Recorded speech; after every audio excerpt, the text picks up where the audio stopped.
जाते हैं भक्तों, घूमते घूमते कहीं भी उन्हें कोई औषधि नहीं मिली। सबसे पूछा, सबसे कहा, लेकिन कहीं कोई उन्हें सहारा नहीं मिला। तो भक्तों एक दिन क्या हुआ, बैठे हुए थे नारद ऋषि और सनकाद ऋषि उधर से गुजर रहे थे। तो सनकाद ऋषियों के लिए नारद ऋषि ने रोक लिया। महाराज महाराज, संत कुमार ऋषि कहने की क्या बात है नारद जी? बोले एक परेशानी है, एक प्रश्न है। एक स्त्री बहुत दुखी है, उसका दुख कैसे दूर किया जाए। सारी कथा को बताया। तो नारद ऋषि से संत कुमार ऋषि कहने लगे, नारद, बोले हाँ। बोले वैराग ज्ञान से कह दो कि दुनियादारी पर ना बने। अरे इस कलकाल कलयुग में ज्ञान वैराग की तुम बात कर रहे हो। इस कलकाल कलयुग में तो भक्ति के ऊपर भी आफत आने वाली है। जो भक्ति करने वाले लोग हैं ना, उनके लिए भी बड़ा संकट होगा। लोग उनको सहज में भक्ति नहीं करने देंगे, क्योंकि कलकाल कलयुग में इस पेट देव की पूजा करते करते भगवान की पूजा करने के लिए टाइम नहीं मिलेगा लोगों के लिए। कोई न कोई समस्या में घिरे ही रहेंगे। कभी भी समय आप कहो कि मैं कल भजन करूंगा, आज नहीं करूंगा, कल भगवान का भजन करूंगा, तो आप कल भगवान का भजन नहीं कर पाएंगे। कल कोई दूसरा काम निकल आएगा। इसलिए संत कुमार ऋषि कहने लगे कि इस अन्नदेव की चिंता में अब देवी देवताओं के ऊपर लोगों का विश्वास खत्म हो गया है। पेट देव की पूजा करते करते भगवान की पूजा करने का टाइम ही किसी को नहीं मिलता है।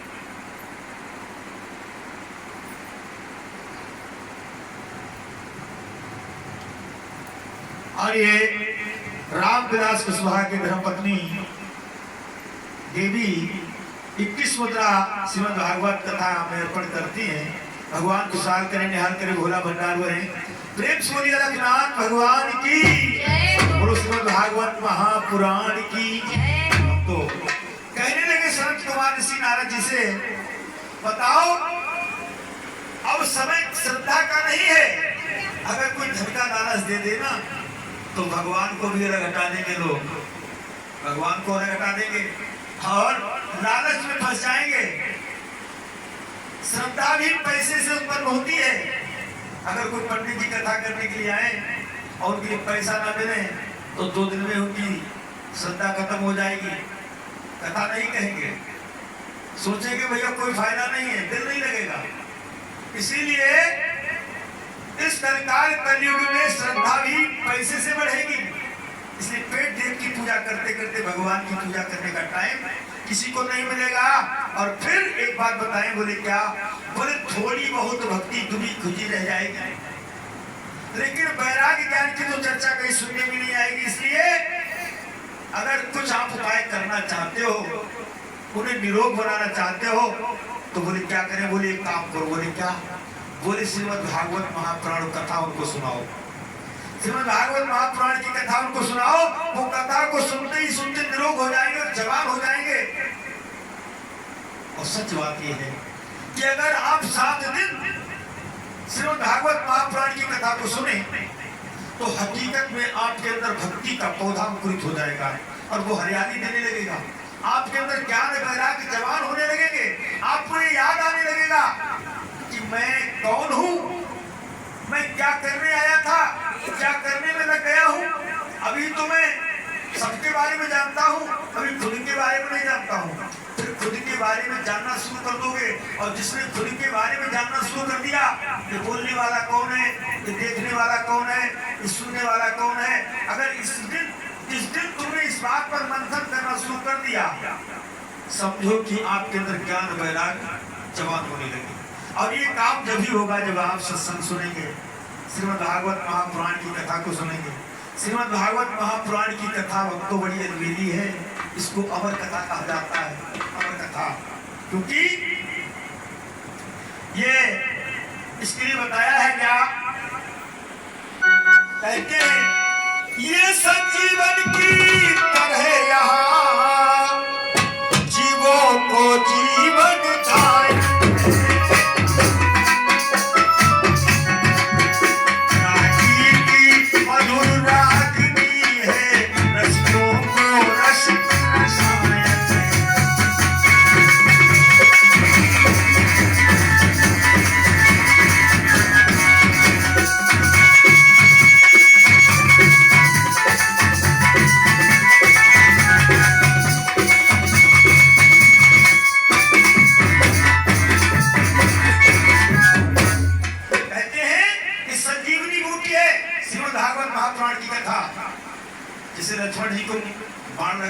छा गई थी।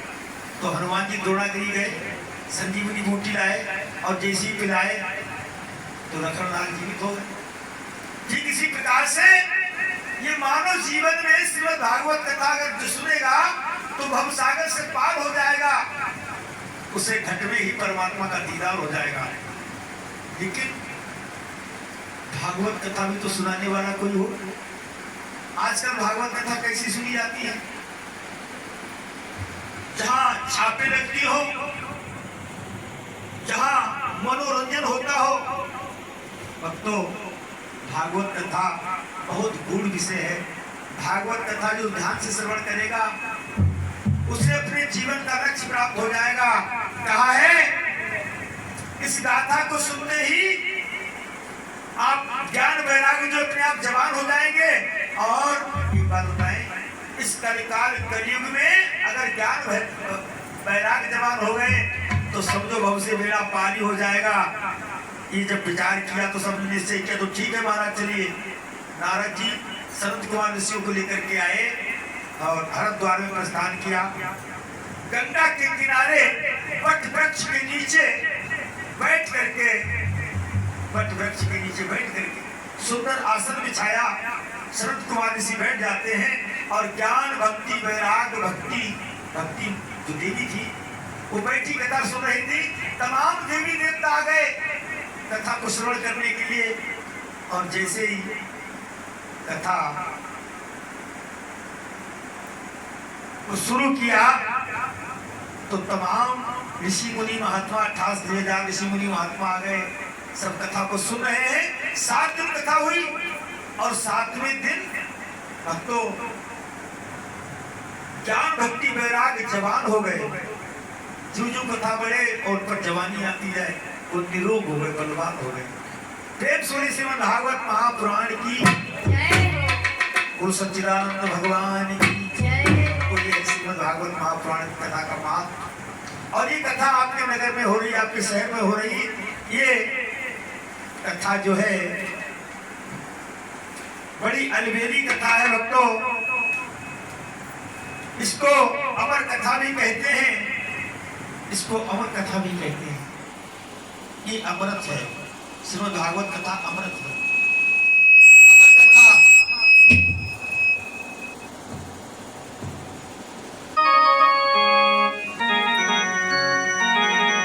एक बार क्या हुआ था कि नारद जी मृत्यु लोक में आए भ्रमण करने के लिए। तो क्या देखा उन्होंने कि किसी के यहाँ पुत्र का जन्म हुआ है, किसी के यहाँ पुत्र का जन्म हुआ है और किसी के यहाँ बेटा खत्म हो गया है। तो जिसके यहाँ बेटा खत्म हो गया वहां तो बहुत रोना धोना हो रहा है, बड़े दुखी लोग हैं। जिसके यहाँ पुत्र का जन्म हुआ है वहां ढोल धमाके बज रहे हैं। कोई जरा सी प्रभुता पाता है इस कलिकाल कलि मृत्यु लोक में तो फूला नहीं समाता है। किसी का तन सुंदर है तो वो उसके घमंड में है, किसी के पास धन ज्यादा है तो उसके घमंड में है। ये हालत जब नारद ऋषि ने देखी, कोई तो इतना ताकतवर है कि चलता है तो धरती रह सकती है, कोई डंडा टेक करके भी नहीं चल पाता है, किसी के पैर में फटी चप्पल भी नहीं है और किसी के पैर में 50-50 हजार के बूट पहने हुए हैं, किसी के तन पे कपड़ा नहीं है, किसी के हाथ कपड़ों का अंबार लगा हुआ है, कोई रूखी ठिक्कर खाने को तरस रहा है, किसी के घर में भोजन बेकार पड़ा फेंका जा रहा है। ये हालत जब देखी तो नारद जी ने सोचा यहाँ के संसार के लोगों को ये माया की नगरी एक सपने जैसी है और इस माया रूपी संसार के दुख सुख को देख करके यहाँ के प्राणी बड़े दुखी सुखी हो रहे हैं।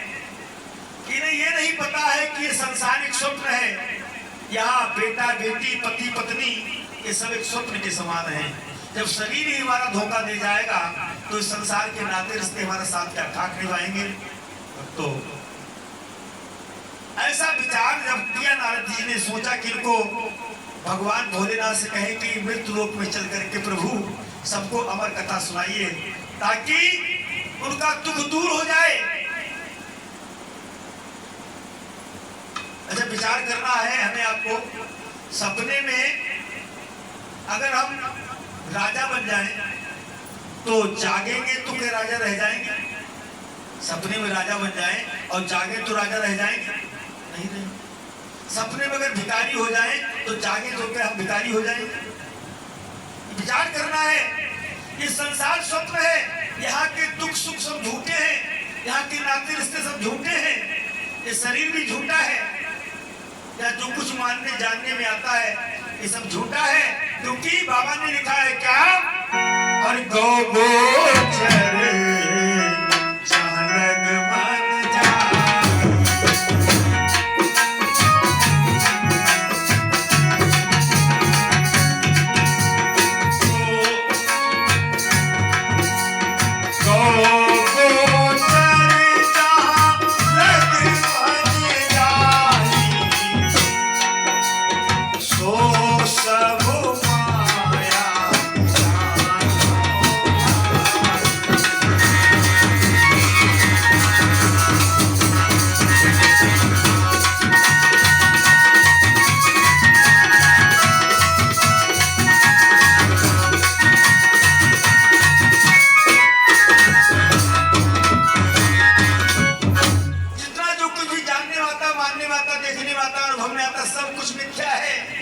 कुछ भी सच नहीं है।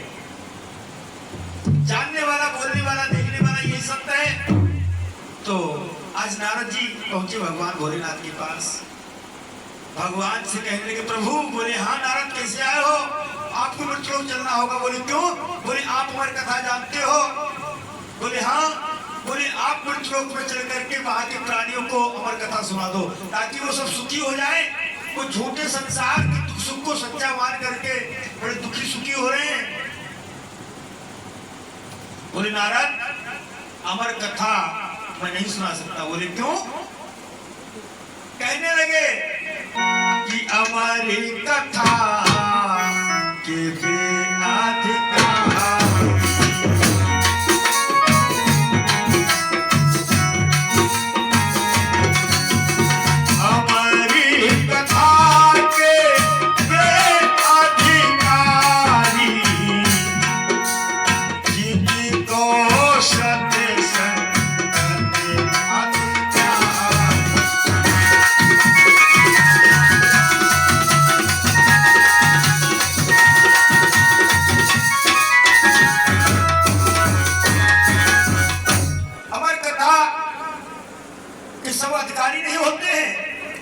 अधिकार सुनने का अधिकारी वो होता है जिनको सत्संगत प्यारी होती है।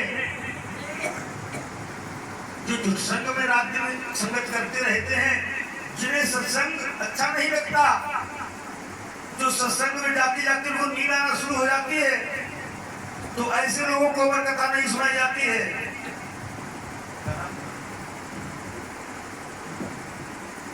दीपक कुशवाहा 21 मुद्रा प्रभु कथा में अर्पित करते हैं। भगवान खुशहाल करे, निहाल करे, भोला भंडार भरे। एक बार प्रेम से जयकारा बोल लगाइए, रघुनाथ भगवान की। सबको नींद जैसी लग रही है, जरा मीठी मीठी तालियां बजा करके भगवान का कीर्तन करेंगे।